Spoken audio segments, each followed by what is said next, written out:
നമ്മളെ ഒരു മാധ്യമപ്രവർത്തകൻ എന്ന നിലയിൽ നമ്മളെ ശരിക്കും പറഞ്ഞാൽ ചളിപ്പുണ്ടാക്കിയ ഒരു കാര്യമാണ് എന്നുള്ളതാണ്. പക്ഷേ അതിൽ അടങ്ങിയിരിക്കുന്ന പ്രശ്നം എന്താ? ആ ധാർഷ്ട്യവും കോൺഫിഡൻസുമാണ് എന്നെ ഭയപ്പെടുത്തുന്നത്.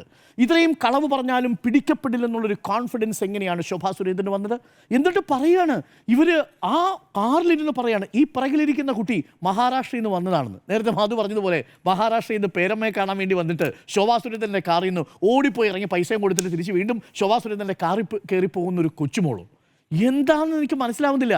പിറകിലിരിക്കുന്ന ഇത് പറഞ്ഞത് മറന്നുപോയി ശോഭാ സുരേന്ദ്രൻ തന്നെ ശോഭാ സുരേന്ദ്രന് കുരുക്കായി മാറിയതായിരുന്നു ഇന്നിപ്പോൾ റിപ്പോർട്ടർ പുറത്തുവിട്ട ആ ശബ്ദ സംഭാഷണം.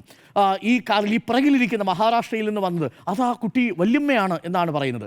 അതുകൂടി പൊളിഞ്ഞു പോയതാണ് കണ്ടത്. അങ്ങനെ തുടർച്ചയായിട്ട് പൊളിഞ്ഞ് ശോഭാ സുരേന്ദ്രൻ നമ്മുടെ മുന്നിൽ ഇങ്ങനെ നിൽക്കുകയാണ്. പക്ഷേ ആ കോൺഫിഡൻസ് അപാരമാണ്. ആ കോൺഫിഡൻസിലാണ് എനിക്ക് സംശയമുള്ളത്. ആ കോൺഫിഡൻസ് എന്തുകൊണ്ടാണ്? ഇവർക്കെതിരെ ഒരു നടപടിയും വരില്ല എന്നുള്ളൊരു കോൺഫിഡൻസ് ആണോ? വളരെ പ്രധാനപ്പെട്ട ചോദ്യമാണ്.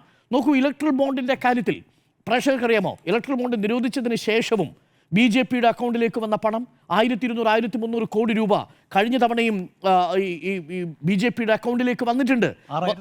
മൊത്തം നോക്കിയാൽ 6500-ലധികം കോടി രൂപ ഈ BJPക്ക് കിട്ടിയിട്ടുണ്ട്. അത് മൊത്തത്തിലുള്ള നാഷണൽ പാർട്ടികളുടെ സിംഹഭാഗവും വരും. BJPക്ക് മാത്രം കിട്ടിയ തുക. ഇതെന്തിനാണ് ഈ പൈസ ഉപയോഗിക്കുന്നത്? ഓരോ സംസ്ഥാനങ്ങളിലെയും സർക്കാരുകളെ അട്ടിമറിക്കാൻ വേണ്ടിയാണോ എന്ന സംശയം ബലപ്പെടുകയാണ്.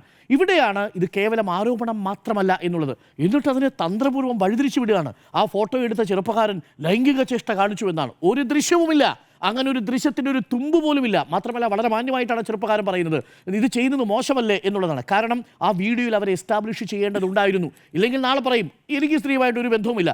ഇതാ കാറിലിരുന്ന് കയ്യോടെ പിടിച്ചതുകൊണ്ട് മാത്രമാണ് ഇപ്പോൾ ശോഭാ സുരേന്ദ്രൻ അത് പുറത്തു പറയാൻ പറ്റാത്ത അവസ്ഥയായി തീർന്നത്.